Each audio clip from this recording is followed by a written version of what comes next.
ছানার কোপ্তা তো খেয়েইছেন, ছানার রেসিপিটা একদিন ট্রাই করে দেখতেই পারেন।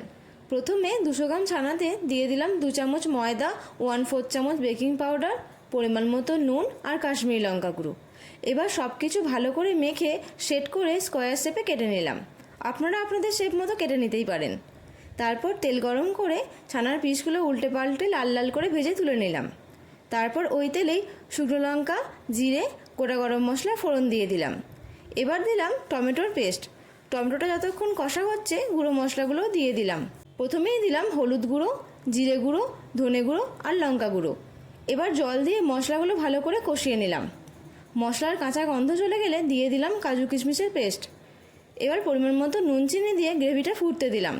গ্রেভি ফুটে গেলে ভেজে রাখা ছানার পিসগুলো দিয়ে দিলাম। তার সঙ্গে দিলাম 2টো চেরা কাঁচা লঙ্কা।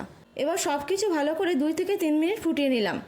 তারপর গরম মশলা গুঁড়ো আর ধনেপাতা কুচি ছড়িয়ে পরিবেশন করলাম ছানার কালিয়া। বাড়িতে বানিয়ে জানাবেন এই রেসিপি আপনাদের কেমন লাগলো।